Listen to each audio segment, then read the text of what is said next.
ponto. Que é o desconhecer a essência do seu negócio. Exatamente. Que não saber o que sua empresa gera de valor para o cliente, qual o diferencial pode estragar, Parece ser a besta ruína isso, da né, sua empresa. cara? Eu Mas vou te falar uma coisa que tá na essência também, que a gente teve um problema no Grupo Primo, porque a gente saiu de 5 pessoas para 200 para 300. Sem dúvidas.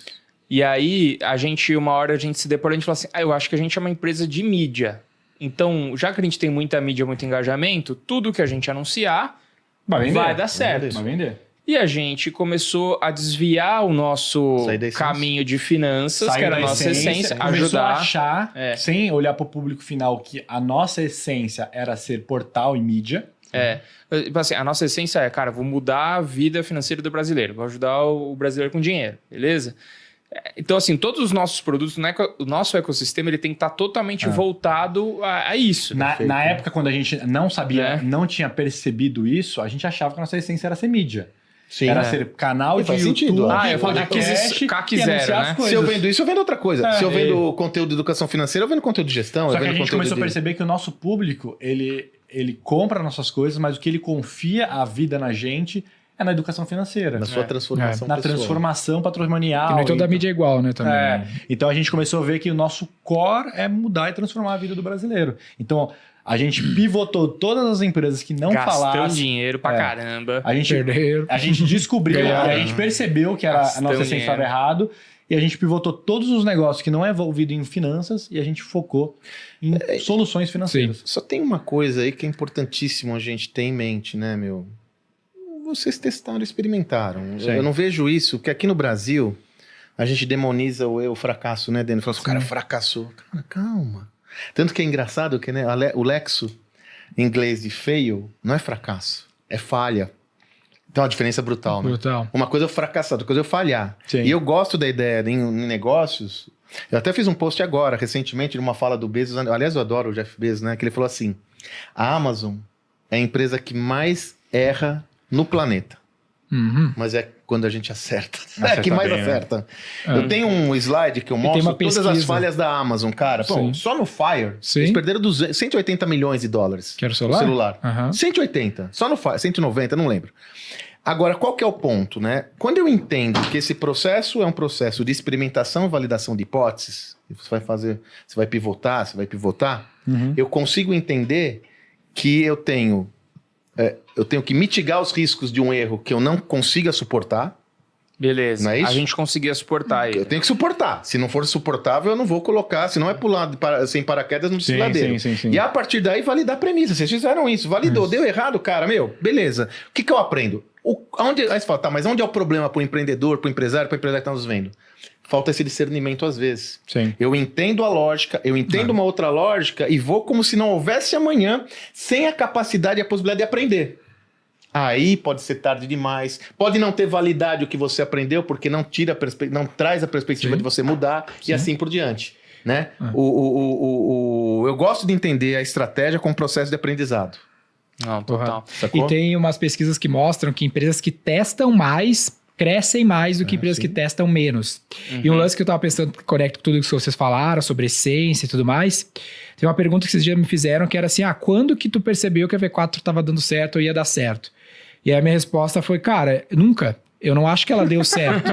Eu acho que a gente tá acertando mais do que tá errando hoje. Sim, beleza. Mas a gente não tá... Excelente. Porque isso eu acho que Excelente. leva ao cansaço que o teu... Que não foi o teu vô especificamente, mas que era o lance que a gente falou antes, né? Da pessoa se sentir, às vezes, cansada e perder a fome. Porque eu acho que a pessoa bota... Animal, ela cara. cria uma expectativa que não existe, que um dia vai ficar fácil, que um dia ela vai só acertar e ela vai ser o Jeff Bezos. E ela não entende que, cara, não é que o Jeff Bezos só acerta, ninguém só acerta. Uma empresa que cresce é uma empresa que tá com saldo positivo. Não é que ela tá com 0 de negativo. Não. Ela tá ganhando mais do que tá perdendo. E o meu trabalho é a paranoia de todo dia saber que essa balança tá em movimento e eu preciso estar jogando mais coisa pro lado positivo, senão a balança vai desequilibrar e vou me ferrar. Sim. Senão legal. isso vai te deixando cada vez mais Excelente, cansado, porque tu acha, cara, tô Daniel. frustrado. Cara, Eu não sou muito esse bom, case, eu não velho. sou o grupo primo, eu não sou... Fica olhando o outro, né? Porque, cara, se tu olhar pra ontem e tu administrar bem essa balança, tu sempre vai crescer um pouquinho. E aí, conectando ao lance do empresário também, ele do teu avô, eu acho que a maior parte dos empresários, eles não são empresários, são empreendedores. Eles só criam um negócio pra se dar um emprego, Isso. mas eles não criam um negócio total. para Você administrar. fez um post sobre isso, né? Que é o cara, o cara quer dar um emprego, porque o Brasil é complexo, sempre foi difícil. Meu avô tinha 2 funcionários. Então, o teu avô com 2 funcionários vendendo imóvel, Business. ele era muito mais bem sucedido que boa parte dos pares dele, porque é muito melhor do que os empregos que ele tinha. Sim. O mercado imobiliário, que é um negócio aquecido, né? Só que no mundo de hoje, cada vez mais competitivo, eu entendo que o cara não pode dar esse luxo mais, na maior parte das categorias, porque o teu concorrente não vai ficar falando só, beleza, fica aí com o teu emprego, então ele vai vir pra cima e vai te arrebentar. Então tu precisa entender que, cara, o jogo é um jogo de constantemente se apaixonar pelo teu problema. Até vocês trouxeram o autor do livro aqui, Apaixone-se pelo problema e não pela solução.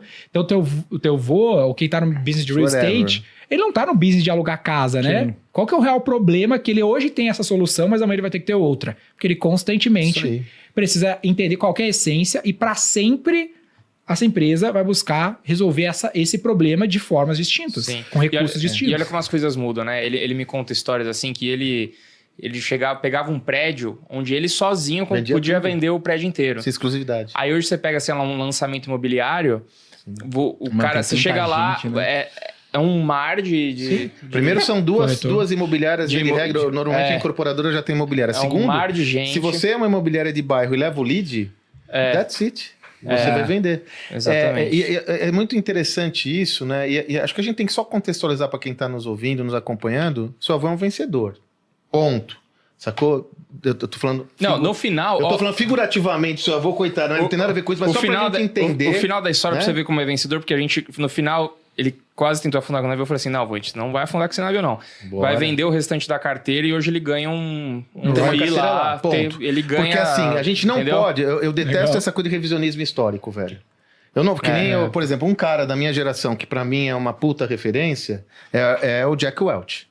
O Jack Welch pega a GE, ele decuplica o valor de mercado da GE. Em 2012, a GE foi a maior empresa do planeta. Uhum. Ele sai da GE, ele faleceu já faz uns anos, né? Faz 10 anos, acho. Ele sai da GE e agora tem um cara que publicou um livro, O Homem que Destruiu o Capitalismo, e é o Jack Welch. Puta sacanagem, cara. Primeiro, o manejo dele nos anos 2000 era Se ele estivesse vivo, se o Steve Jobs estivesse vivo hoje, você acha que ele ia fazer a mesma coisa que ele fez do jeito que ele fez no passado? Eu não sei, eu não posso julgar. Talvez fizesse, seria melhor, né? Não, você concorda, Denner? Agora, o que ele fez, eu posso falar que para aquela época foi muito relevante. Fora que tu não tem toda a informação, né, cara? É o espírito do tempo. Então, ele foi um vencedor e acho que ele tem que aprender é o que o Denner trouxe como referência. Houve uma evolução no mundo empresarial. Ponto. O contexto é outro. Ponto! O contexto era, não era tão necessário ter essa versatilidade e dinamismo, porque não havia tanta concorrência. Não tinha. Não havia, o Tudo cliente não era tão exigente. Era governança. E olha que interessante você estar falando, o seu exemplo foi muito bom. Outra coisa do Jeff Bezos que ele fala toda hora, que eu adoro, ele fala assim: toda empresa caminha para a mediocridade. A Amazon caminha para a mediocridade. Qual é a função do líder e do empreendedor? Tirar ela desse curso e gerar um outro ciclo de crescimento. Eu até tenho um slide que eu coloco essa curva sinótica e falo, ó, a sua empresa, ela vai declinar. Qual é a função do líder? Criar uma outra curva aqui. A curva é essa. Só qual que é a curva é essa, sinótica. Qual que é o desafio, Denner? Que aí, porque é tão bonito falar, né? Sim. O desafio é o seguinte, quando você cria uma outra curva, você não cria essa curva, o começo dela não é o topo da primeira. Sim. Sim, volta. Cara, só deixa eu pegar esse gancho. Não, deixa eu só complementar o que ele tá falando, que é o seguinte. Tem um negócio que você fala no teu livro, inclusive, sobre o que vai de encontro que você falou, que são os motores de crescimento. Isso. Motor 1 e 2 de crescimento. A gente encontrou o nosso. Né? Porque assim, na verdade, quando a gente se estabilizou, a gente veio a gente vem de curso de educação, não sei o que lá, depois, vamos pro streaming, porque isso gera equity, beleza. Mas não tem LTV. Como que você vai fazer pro cara ficar? O cara vai ficar 20 anos aprendendo finanças, assinando? Não vai, né? Não vai. Aí a gente colocou a consultoria. Perfeito. E a gestora, com os fundos. Só que aí é o que você falou. Cara, beleza. Motor 2. Se eu vou ganhar aqui, se é um negócio que é, né, pro futuro, é o futuro. Então eu gero receita hoje, né, para manter essas unidades de negócio do futuro aqui. Preciso nutrir. Só que aí, não é que, tipo assim, elas já começam bombando. Elas começam assim, cara, não, tem zero budget, tem zero time de marketing. Eu sou reconhecido por outra coisa, não por isso. Tem zero branding, tem zero tudo, entendeu? Então a gente tá nesse momento de estruturar, né? Estamos aí no 2º ano de portfólio de grão, né, Kaique? Sim. Cara, tem um detalhe Bombando interessante aí. sobre isso, até que eu vivenciei essa semana, que eu fui num lugar palestrar, e aí a galera tava falando mal do Thiago, na mesa comigo. Ah, tá louco, Aí os caras começaram a falar mal. Roda na cabeça. Tá louco, começaram a falar mal de um monte de gente. Casualmente, todas eu conhecia. Todos seus amigos. Todos eram seus amigos. Cara, não dá pra falar mal de também. ninguém hoje em dia. Agora eu vou dar um conselho de vida, gente. Toma cuidado de quem você fala mal. O mundo é pequeno. Não. Mas eu vou além, o conselho de vida eu falei, cara, ele sabia, no fim ele sabia que eu tinha relação e eu falei assim, cara, vocês não têm o contexto, não é bem assim como vocês estão pensando. Porque era tipo assim, era uma galera com uma fotografiazinha do que eles estavam falando. Que hoje é ótimo, né, cara? O crítico de Instagram. Só que né, eu cara? acho que Então, eu acho que isso é negocinho. perigoso pra pessoa. Mas total. Porque ela se blinda. Tipo assim, eles estavam criticando. E eu falei, cara, vocês tinham tanto pra aprender com o cara que vocês Aí eu estão não se aprendo. bloqueando. Aí Aí o cara eu não não aprende, aprendo. entendeu? Aí eu não aprendo. Pensa Total. comigo, eu falei pros caras, mas os caras não queriam, velho. Pensa que o cara tem o que tem. Tu acha que ele só acerta? Com certeza não, mas a minha vontade de dizer era, pô, tu que é especial, né? Tu que só acerta. Você que é foda. Malandro, né? É o famoso você que é foda. Eu vou te falar, eu até falei com o Thiago. Eu falei assim, bro, eu quero fazer um vídeo.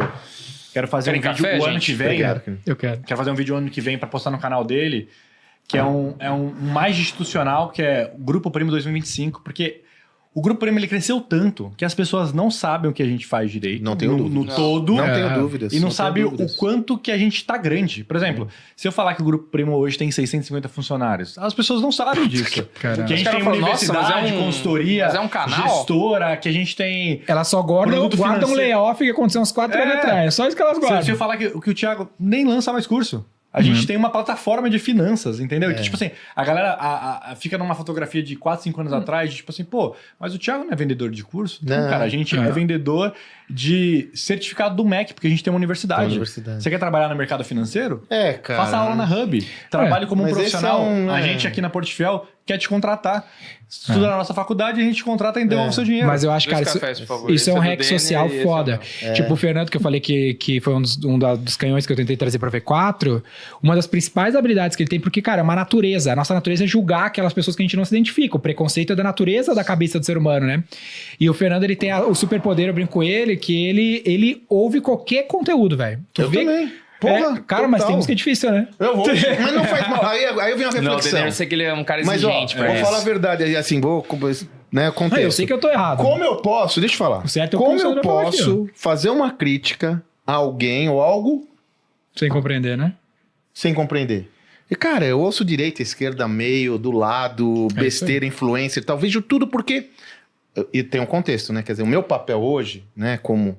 né, conteudista e tal, trazendo conteúdo, estudando conteúdo, a gente vai lançar nosso 10º livro agora, Que legal. no ano que vem, então a gente tem que estar atento, mas eu tenho que ser agnóstico, cara, né, e hoje só que aí tem um desafio, né, Kaique, você tá falando, o mundo das redes sociais, ele leva a gente à superficialidade. Sim. Então, quando eu olho o Thiago, eu vou olhar o influencer. Nem isso. Eu vou te falar, quem sabe que ele vende curso já, eu vou te falar que deve ser uma ínfima minoria. Não, aquele cara é um influencer digital, sabe? Vai ver outra perspectiva. E aí cabe uma reflexão nossa, de todos nós, né? Eu vou falar para vocês, né? Vocês têm que se posicionar de uma forma distinta. Eu tava agora de manhã num projeto com uma organização bem robusta, que eu vou fazer um projeto, inclusive vai ser no Panamá. Cara, vocês têm que se apropriar desse posicionamento, senão alguém se apropria.